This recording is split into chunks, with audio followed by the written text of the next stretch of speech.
कब होगी महाप्रलय? कैसे होगी महाप्रलय? प्रलय और महाप्रलय में क्या अंतर है? क्या आपने कभी सोचा है कि कैसे होगा कलयुग का अंत? कैसे होगा कलयुग का अंत? चीख पुकार कोई सुनने वाला नहीं होगा।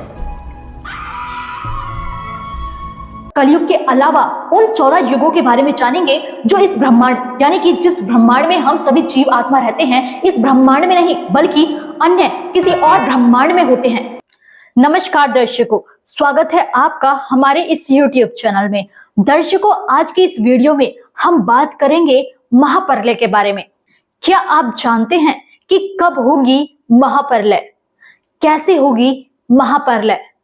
प्रलय और महाप्रलय में क्या अंतर है? क्या आपने कभी सोचा है कि कैसे होगा कलयुग का अंत? कैसे होगी विनाश की वो घड़ी जब चारों तरफ कोहराम ही कोहराम होगा?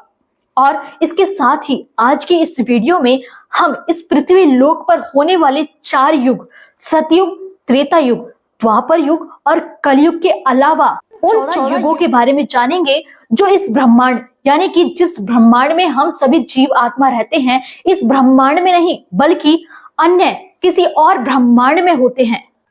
आज की यह महत्वपूर्ण जानकारी वाकई में आप सभी को हैरान करके रख देगी, तो बने रहिए इस वीडियो में अंत तक। सर्वप्रथम कबीरदेव अर्थात कबीर जी ने 4 अविनाशी लोकों अकह यानी अनामी लोक, अगम लोक, अलख लोक व सतलोक की रचना की। सतलोक में कबीर जी एक शब्द से 16 द्वीपों की रचना की, फिर 16 शब्दों से 16 पुत्रों की उत्पत्ति की। एक मानसरोवर की रचना की जिसमें अमृत भरा, फिर अपने 16 पुत्रों में से एक अचिंत से आगे की सृष्टि रचने के लिए परमेश्वर ने कहा। तब अचिंत ने अपनी शब्द शक्ति से अक्षर पुरुष अर्थात परब्रह्म की उत्पत्ति की, जो मानसरोवर में जाकर सो गया, क्योंकि सतलोक में श्वासों से शरीर नहीं है। लेकिन उसे अचिंत जगा नहीं सका। तब उसने परमेश्वर से पुकार करी। तब परमेश्वर ने अपनी वचन शक्ति से एक अंडा बनाया और उसमें एक आत्मा को प्रवेश करके उस अंडे को जल में छोड़ दिया, जिसकी गड़गड़ाहट से अक्षर पुरुष की निंद्रा भंग हुई। और अक्षर पुरुष ने उस अंडे को क्रोध से देखा तो वह अंडा फूट गया, जिससे अक्षर पुरुष ज्योति निरंजन काल ब्रह्म निकला। जिसके बाद परमेश्वर ने दोनों को बाहर आने के लिए कहा और अचिंत के द्वीप में रहने के लिए कहा। लेकिन कुछ समय उपरांत अलग राज्य प्राप्ति के हठ से ज्योति निरंजन काल ब्रह्म ने 70 युग तप करके 21 ब्रह्मांड प्राप्त किए।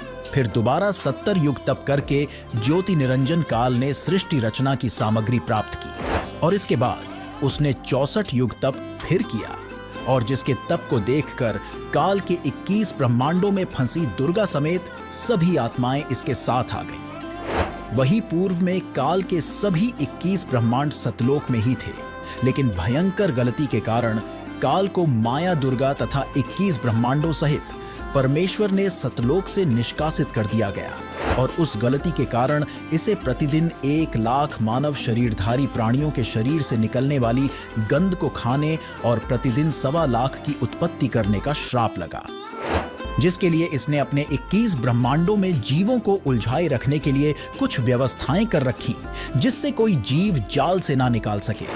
लेकिन परमेश्वर कबीर जी इस काल ब्रह्म के जाल से जीवों को निकालने के लिए समय समय पर अलग अलग रूपों में प्रत्येक युग में प्रकट होते रहते हैं। प्रलय क्या है? कितनी महाप्रलय होती है? क्या महाप्रलयों के अंतर्गत संपूर्ण सृष्टि व सर्व ब्रह्मांडों का भी विनाश होता है? दर्शकों, महाप्रलय का अर्थ है बड़ी विनाशकारी घटना। हिंदू धर्म ग्रंथों में महाप्रलय को सृष्टि के चक्र का अंत माना जाता है, जहां ब्रह्मांड का विनाश हो जाता है। महाप्रलय 3 प्रकार की होती है। एक तो काल ज्योति निरंजन करता है। महाकल्प के अंत में जिस समय ब्रह्मा जी की मृत्यु होती है, ब्रह्मा जी की रात्रि 1000 चतुर्युग की होती है तथा इतना ही दिन होता है। 30 दिन रात्रि का 1 महीना, 12 महीनों का 1 वर्ष, 100 वर्ष का एक ब्रह्मा जी का जीवन, यह एक महाकल्प कहलाता है। दूसरी महाप्रलय 7 ब्रह्मा जी की मृत्यु के बाद एक विष्णु जी की मृत्यु होती है। 7 विष्णु जी की मृत्यु के उपरांत एक शिव की मृत्यु होती है। इसे दिव्य महाकल्प कहते हैं। उसमें ब्रह्मा, विष्णु, शिव सहित इनके लोकों के प्राणी तथा स्वर्ग लोक, पाताल लोक, मृत्यु लोक आदि में अन्य रचना तथा उनके प्राणी नष्ट हो जाते हैं। उस समय केवल ब्रह्मलोक बचता है, जिसमें यह काल ज्योति निरंजन तथा दुर्गा 3 रूपों महाब्रह्मा, महासावित्री, महाविष्णु, महालक्ष्मी और महाशिव अर्थात सदाशिव महादेवी पार्वती के रूप में 3 लोक बनाकर रहते हैं। इसी ब्रह्मलोक में एक महास्वर्ग बना है, उसमें चौथी मुक्ति प्राप्त प्राणी रहते हैं। तीसरी महाप्रलय एक ब्रह्मांड में 70,000 बार त्रिलोकीय शिव यानी काल के तमोगुण पुत्र की मृत्यु हो जाती है। तब एक ब्रह्मांड की प्रलय होती है तथा ब्रह्मलोक में 3 स्थानों पर रहने वाला काल महाशिव अपना महाशिव वाला शरीर भी त्याग देता है। इस प्रकार यह एक ब्रह्मांड की प्रलय अर्थात तीसरी महाप्रलय हुई तथा उस समय एक ब्रह्मलोकीय शिव काल की मृत्यु हुई तथा 70,000 त्रिलोकीय शिव काल के पुत्र की मृत्यु हुई अर्थात एक ब्रह्मांड में बने ब्रह्मलोक सहित सर्वलोकों के प्राणी विनाश में आते हैं। इस समय को परब्रह्म अर्थात अक्षर पुरुष का एक युग कहते हैं। इस प्रकार गीता अध्याय 8 श्लोक 16 का भावार्थ समझना चाहिए। परमेश्वर कबीर जी किन किन युगों में आए तथा कितने जीवों को इस काल जाल से निकालकर सतलोक लेकर गए। परमेश्वर कबीर जी ने अपने प्रिय शिष्य आदरणीय धर्मदास जी को कबीर सागर के अध्याय अंबु सागर में 13 युगों के विषय में बताया है, जो कि इस ब्रह्मांड जिसमें हम रह रहे हैं का नहीं है। वह विवरण 5वें ब्रह्मांड का है जो समूह के मध्य वाला है, जिसके विषय में आपने काल के 21 ब्रह्मांडों की जानकारी में पूर्व में ही जान चुके हैं। 5वें ब्रह्मांड में प्रत्येक ब्रह्मांड के समांतर सृष्टि चलती है, जिस ब्रह्मांड में हम रह रहे हैं। इसमें जो परमेश्वर कबीर जी की भक्ति सतनाम तक करते रहे हैं, वे बीच में भक्ति छोड़ गए, गुरुद्रोही नहीं हुए। उनको धोखा देने के लिए काल उस 5वें मध्य वाले ब्रह्मांड में रोके रखता है। ओम नाम जाप की भक्ति की कमाई तो इसी ब्रह्मांड जिसमें हम रह रहे हैं कि ब्रह्मलोक में भोगते हैं और पुनः जन्म मरण चक्र में गिर जाते हैं। जिस ब्रह्मांड में हम रह रहे हैं इसके 4 युग सतयुग, त्रेता युग, द्वापर युग तथा कलयुग है, जबकि उस 5वें मध्य वाले ब्रह्मांड में 13 युग हैं। वहां पर वे जीव काल ब्रह्म द्वारा भेजे जाते हैं जो सोहन नाम का जाप करते हैं तथा जो केवल सतनाम का जाप करते हैं। सतनाम के जाप के ओम की भक्ति कमाई इस ब्रह्मांड के ब्रह्मलोक में भोगते हैं। दूसरे मंत्र सोहम की कमाई इस 5वें ब्रह्मांड में भोगने के लिए भेज दिए जाते हैं। वहां भी एक ब्रह्मलोक है तथा अन्य लोक हैं। वहां के ब्रह्मलोक में सुख भोगने के पश्चात उनको अन्य द्वीपों में राजा रानी तथा जनता के रूप में जन्म दिया जाता है। फिर वे व्यक्ति वहां भी भक्ति करते हैं, राज का सुख वहां भोगते हैं। चलिए अब जानते हैं उस ब्रह्मांड के युगों के विषय में जिसमें 13 युग होते हैं। उन 13 युगों में परमात्मा किन किन को मिले और कितने जीवों का उद्धार किया, सुनिए। प्रथम अघासुर युग। परमेश्वर कबीर जी ने धर्मदास जी को बताया कि अघासुर युग में 5वें ब्रह्मांड में गया। अघासुर युग के प्राणी अच्छे स्वभाव के होते हैं। उन्होंने शीघ्र मेरा ज्ञान स्वीकार किया। वहां मैंने 1 करोड़ प्राणियों को पार किया। दूसरा बलभद्र युग। बलभद्र युग में 14 लाख जीव पार किए। तीसरा धंधर युग। परमेश्वर ने बताया कि धंधर युग में एक जल रंग नामक शुभकर्मी हंस अपने पूर्व जन्मों की भक्ति कमाई से अच्छप द्वीप में रहता था। वह स्वयंभू गुरु भी बना था। उसने बहुत से जीव दीक्षा देकर शिष्य बनाए थे जो उसकी सेवा करते थे। जल रंग अपने शिष्यों के सिर पर हाथ रखकर दीक्षा देता था। 2 शिष्य सफेद रंग के चंबरों से सेवा कर रहे थे। जल रंग सो रहा था। करोड़ों शिष्य उसको माथा टेक रहे थे, उसको नमन कर रहे थे। नीचे के ब्रह्मांड वाले शंखों युग बीत गए सोए हुए। मैंने उस दौरान अपना ज्ञान सुनाकर 2000 जीव पार कर दिए। जब जलरंग ऋषि जागा तो मेरे से विवाद करने लगा। कहा कि मैं जो दीक्षा देता हूं वह श्रेष्ठ मंत्र है। मेरी आज्ञा के बिना कबीर यहां कैसे आ गया। फिर वह काल ब्रह्म को आदि पुरुष बताने लगा। कहा कि उसका कोई स्वरूप नहीं है, वह मणिपुर लोक में रहता है और बहुत सी मिथ्या पहचान बताई। मैं वहां से चला गया। फिर परमेश्वर ने बताया कि इस जलरंग को मैंने पुरवन युग में समझाया। चौथा पुरवन युग। परमेश्वर कबीर जी ने कहा कि हे धर्मदास, मैं पुरवन युग में फिर उसी ब्रह्मांड में गया। जलरंग सोया था। उस दौरान मैंने 7 लाख हंसों को दीक्षा दी, जिनमें से 25 ने नाम खंड कर दिया। वे तो काल के जाल में रह गए। शेष जीव 6,99,900 पिछेत्र सतलोक चले गए। इसके पश्चात मैं उसी द्वीप में गया जहां जलरंग रहता था। मुझे देखकर जलरंग ने कहा कि मैं तो निंद्रा में आलसवश था, तुम पीछे से जीव ले गए। मेरे को सतपुरुष ने नामदान करने का आदेश दे रखा है, तुम मेरे से आज्ञा लिए बिना जीवों को कैसे ले गए? तब परमेश्वर ने कहा कि हे जलरंग, मैं तो युग युग में आता हूं, मैं अमर हूं, आप तो नाशवान हैं। एक समय मेरे से एक कुष्टम पक्षी मिला था, वह भी इसी ब्रह्मांड में रहता है, वह असंख्य युग से रह रहा है। कुष्टम पक्षी ने बताया कि मैंने 27,000 महाप्रलय देखी है। तब जलरंग ने कहा कि मेरे को कुष्टम पक्षी के दर्शन कराओ। तो मैं तथा जलरंग कुष्टम पक्षी के लोक में गए। हमारे साथ करोड़ों जीव भी गए जो जलरंग के शिष्य बने थे। जलरंग ने कुष्टम पक्षी के सामने अपनी शंका का समाधान चाहा तो कुष्टम पक्षी ने बताया कि मैं कबीर पुरुष का शिष्य हूं। जिस समय महाप्रलय होती है, सब लोग जलमय हो जाते हैं, तब मैं ऐसे रहता हूं जैसे जल के ऊपर झाग रहता है। यह बात सुनकर जलरंग को आश्चर्य हुआ और शर्म के मारे सिर झुका लिया। उसका अभिमान टूट गया। तब कबीर परमेश्वर की जलरंग ने स्तुति की। मैं तो महाभूल में था, परमात्मा तो कबीर ही है। यह बात सुन अन्य सर्व जीवों को भी विश्वास हुआ जो हमारे साथ गए थे तथा जो उस कुष्टम पक्षी के द्वीप के थे। इस तरह जलरंगी तथा अन्य जीवों ने दीक्षा ली, अपना कल्याण करवाया। 5वां अनुमान युग।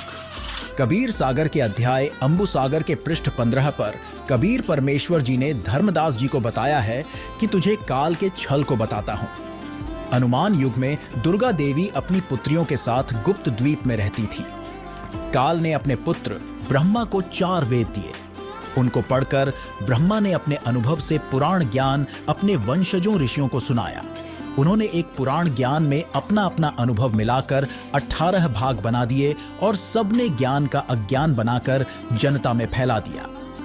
वही ब्रह्मा पहले स्वयं पृथ्वी पर ऋषि रूप में आया। अपनी अनुभव कथा की ब्राह्मण पूजा प्रारंभ करके चला गया। क्रिया कर्म का जाल फैला गया। फिर विष्णु पृथ्वी पर आया। उसने तुलसी काष्ठ की माला, जति, सती, त्यागी सन्यासी पंथ चलाया। विष्णु का सुमरण करें, विष्णु को अविनाशी बताया। फिर शिव पृथ्वी में आया। उन्होंने भिक्षुक पंथ चलाया। गिरि, पुरी, नाथ, नागा, चारों शंकराचार्य आदि आदि शिव के पुजारी हैं। सर्व संसार इनकी पूजा करने लगा। उस समय दुर्गा को कोई नहीं पूछता था। तब दुर्गा ने देखा कि इन तीनों पुत्रों ने मेरा नामो निशान ही मिटा दिया। तब उसने 3 पुत्री जन्मी। उनका नाम रंभा, सुचि, रेणुका रखा। इन्होंने 64 रागनी और राग गाए। सुरनर मुनिजन मोहित किए। फिर 72 करोड़ उर्वशी उत्पन्न की। इनमें सर्व देवता तथा ऋषि फंसा रखे हैं। परमात्मा ने बताया कि मैंने उस अनुमान युग में 7,000 जीव पार किए। उस समय मेरे को देवी नहीं पहचान सकी। 6ठे धीर्यमाल, धीरमाल युग। परमेश्वर ने बताया कि धीरमाल युग में मेरे यथार्थ ज्ञान से प्रभावित होकर 1,00,000 जीव पार हुए। 7वें तारण युग। कबीर परमेश्वर ने बताया कि हे धर्मदास, तारण युग में एक उत्तम पंथ नाम का राजा था। वह हमारा पिछले जन्म में शिष्य था। किसी कारण से काल जाल में रह गया था। काल हाथों चढ़ा व्यक्ति कोरे पाप करता है, जिसके कारण राजा उत्तम पंथ बहुत अन्यायी हो गया था। ब्राह्मण, ऋषि, सन्यासियों को देखकर क्रोधित होता था। उनके वेद शास्त्र जनेऊ तोड़कर अग्नि में डाल देता था। इतना अत्याचार कर रहा था। पशु पक्षियों को शिकार कर करके मारता था। प्रजा को अति कष्ट दे रहा था। मैं एक दिन उस राजा के महल के सामने वट वृक्ष के नीचे संत वेश में बैठ गया। एक सगुनिया नाम की नौकरानी ने कहा कि राजा आपको मार देगा, आप यहां से चले जाओ। मैं उठकर दरिया के किनारे जा बैठा। राजा रानी के स्नान के लिए अगले दिन क्षितिया नौकरानी घड़ा लेकर जल लेने गई, परंतु घड़ा जल से बाहर नहीं निकला। राजा प्रजा सब आए, परंतु घड़ा नहीं निकला। फिर मैंने एक सुंदर तोते का रूप बनाया। मुझे पकड़ने के लिए सभी कोशिशें की गई, परंतु व्यर्थ रहा। अंत में मैं स्वयं राजा की बाजू पर जाकर बैठ गया। मुझे पकड़कर उसने सोने के पिंजरे में मुझे बंद कर दिया। राजा रानी मुझे पढ़ाने लगे। राम राम बोल। मैं कहने लगा कि एक दिन सबने एक दूसरे से बिछुड़ना है, मोह तथा प्रीति छोड़ो।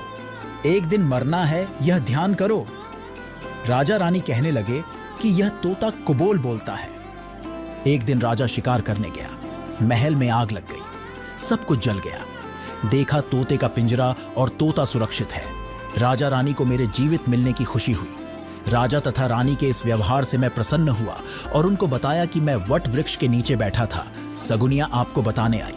मुझे आपका स्वभाव बताया कि राजा आपकी गर्दन काट देगा। फिर आपके स्नान के लिए जल लेने घड़ा लेकर क्षितिया नौकरानी गई। वहां वह घड़ा बाहर नहीं निकला। आपने भी खूब कोशिश की थी। फिर मैंने तोते का वेश बनाया। यह बात सुनकर राजा ने कहा, आप तो परमेश्वर हैं, आप अपने वास्तविक रूप में आए, हमें कृतार्थ करें। तब मैं कबीर रूप में प्रकट हुआ और राजा तथा 13 रानियों ने तथा उनकी बेटियों, पुत्रों व पुत्रवधुओं ने कुल 31 जीवों ने उपदेश लिया। 8वें अखिल युग में एक धनुष मुनि नाम का तपस्वी रहता था। वह 13,000 युग से तपस्या कर रहा था।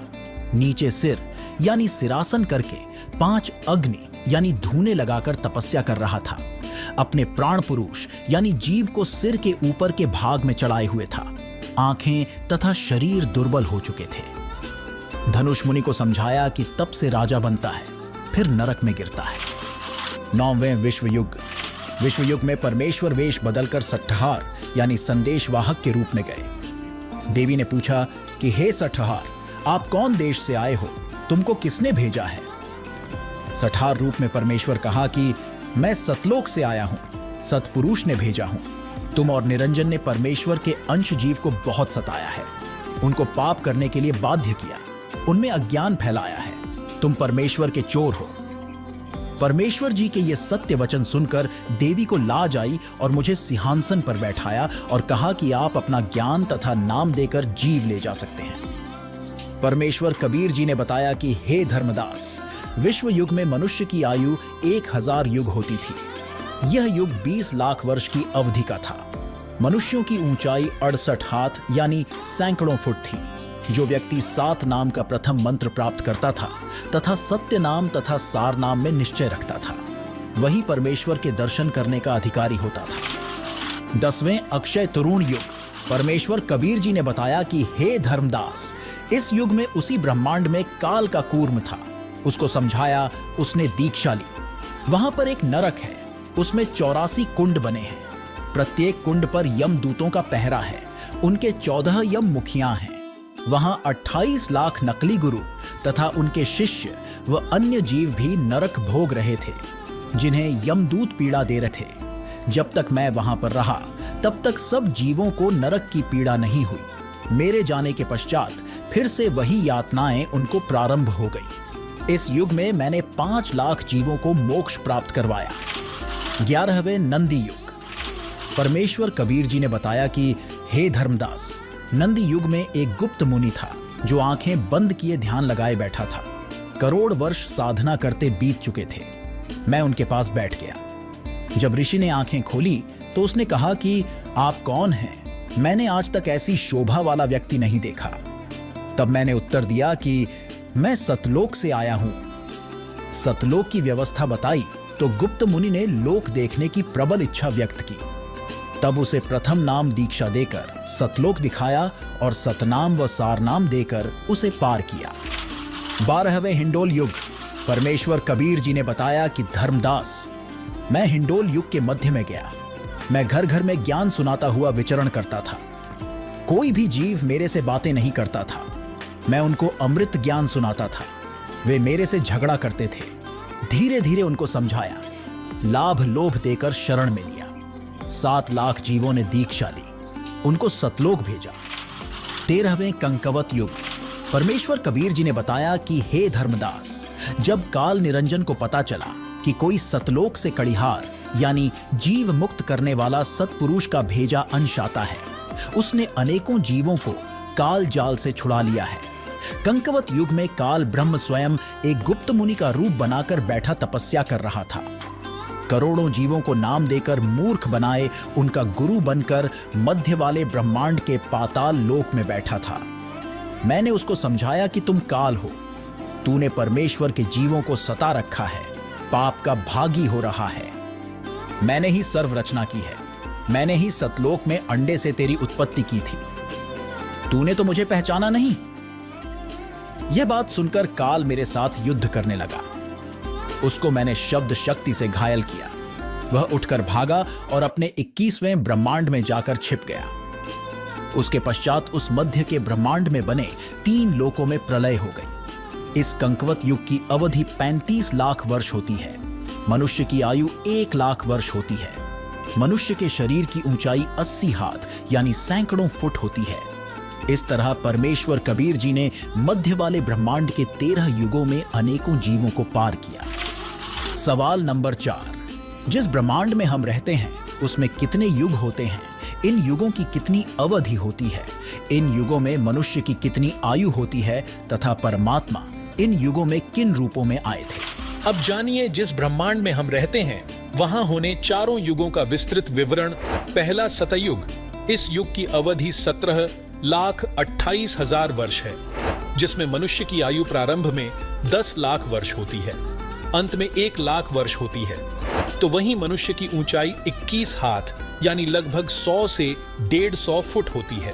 परमात्मा सतयुग में सतसुकृत नाम से प्रकट हुए थे। दूसरा त्रेता युग, इस युग की अवधि 12,96,000 वर्ष होती है, जिसमें मनुष्य की आयु प्रारंभ में 1 लाख वर्ष होती है, अंत में 10,000 वर्ष होती है। वहीं मनुष्य की ऊंचाई 14 हाथ यानी लगभग 70 से 90 फुट होती है। परमेश्वर त्रेता युग में मुनिंद्र ऋषि के रूप में आए थे। द्वापर युग, इस युग की अवधि 8,64,000 वर्ष होती है, जिसमें मनुष्य की आयु 10,000 प्रारंभ में होती है और अंत में 1,000 रह जाती है। वहीं मनुष्य की ऊंचाई 7 हाथ यानी 40 से 50 फुट होती है। परमात्मा का इस युग में करुणामय नाम होता है। कलयुग, इस अंतिम युग की अवधि 4,32,000 वर्ष होती है, जिसमें मनुष्य की आयु 1,000 वर्ष से प्रारंभ होती है, अंत में 20 वर्ष रह जाती है तथा ऊंचाई 3.5 हाथ यानी 10 फुट होती है, अंत में 3 फुट रह जाती है। वहीं परमात्मा कलयुग में अपने वास्तविक कबीर नाम से आते हैं। तो दर्शकों, अभी आपने जाना कि क्या होती है महाप्रलय और क्या होती है प्रलय, कब होगा कलयुग का अंत। और इसके साथ ही आज की इस वीडियो में आपने 14 युगों के बारे में भी जाना। तो दर्शकों, इस वीडियो के बारे में आपकी क्या राय है हमें कमेंट बॉक्स में लिखकर जरूर भेजिए। इस चैनल पर अगर आप नए हैं तो चैनल को सब्सक्राइब करके और नोटिफिकेशन को भी ऑन कर लीजिए। इसके साथ ही अगर आप हमारी ये वीडियो फेसबुक पेज पर देख रहे हैं तो हमारे फेसबुक पेज को फॉलो कर लीजिए और इस वीडियो को शेयर कर दीजिए। धन्यवाद।